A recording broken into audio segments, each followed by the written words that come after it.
Hello guys! Nagluluto pala ako ngayon ng sinabawan ng munggo. Ang ating munggo guys, manana siya nato og lata. Tapos na. Tapos yung mga pang sahog natin, tapos na rin. Mayroon tayo ditong okra, sitaw at kalabasa. At may dahon ng sitaw. Maganda daw to guys. At ang ilalagay natin is sibuyas, bawang lang. Tapos, yung taba ng baboy. So, simple lang yan guys. Pakupsan lang nato. Para yung taba niya matanggal ba. Ayan. Ayan,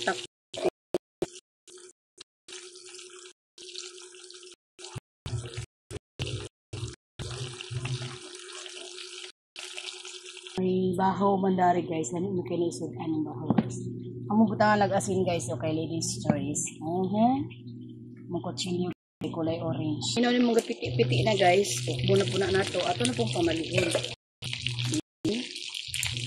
In-order kasi ang atong more to this video. Kahit gagawin siya guys. Kaning pambalon bitaw po ang part.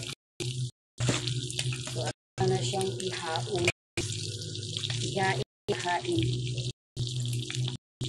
So, simple guys. Ano siya, kung ano siya sa balatong dahon na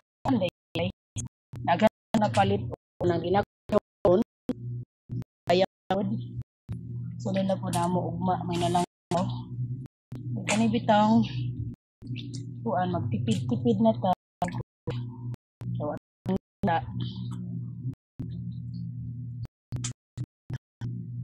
dayon masabaw na niya ating nun. Joke lang kita guys. Kuhaon ako di ana ron ang piti-piti naman ni Korea si pagkatos namin sa buwan. Ato na butang lamas ako tang tawo ni mga dagko-dagko kay pambalon ni. Separate ng karne ato nang butangan og lamas. Ana ra kasay para manghumot pud siya ba.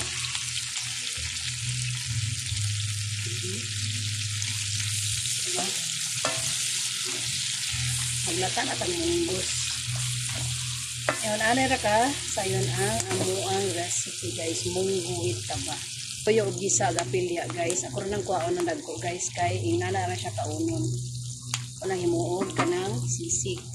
Tanang nauna diha, pamutangan man ako na siyang munggos. Kapag gulay, mumunggos kay ko, daghan kay ni guys, taman pa ni ugma sa hapon. Naman yung makatipid ta. For 300 ni tanan ako nagastuan ni guys. Napa ko'y gulay nga napalit, kalabasa, sitaw, o balatong, o okra. Ay talong, ay palya. Dayon na po'y dahon sa balatong. So pwede na siya ni mo nga hantod pa kasunod adlaw. Daghan na kayo kung napalit guys. Nagtipid ta guys, kay watay kita karong panahon na.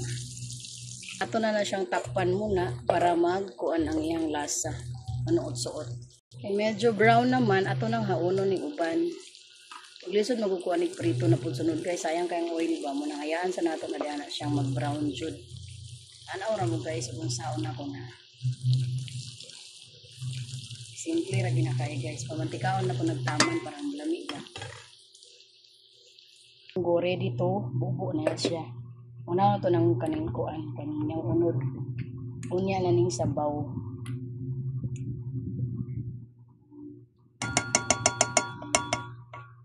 Nagkamon excited na puno ako na siya ibutang dili. Wala pa man na ako ang linuto dari. Waiting to serve na siya guys.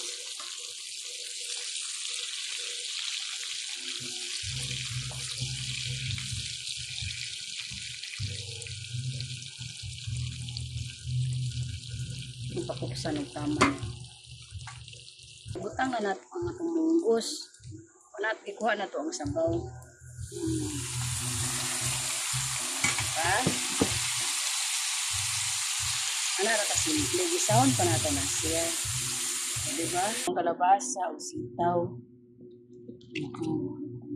Para magdungan na siya o ka lata. Kay lata naman ang mungguan na idungan na nato na siya.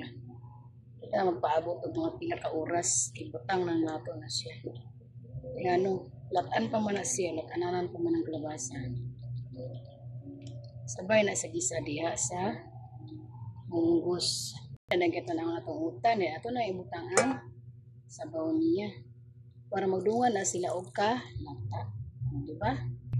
May kulo-kulo na siya guys. Oh. Okay, baboy guys. Oh. Daghan-daghan na itong baboy guys. Ako nang ibutang ang dawon sa balatong guys. Kay bukal naman kayo. Kita ni mo nga. Tuwan na. Pati ng bukalan niya. Ayan, lamia. Ano dayon oy? Tao na. Bye bye guys.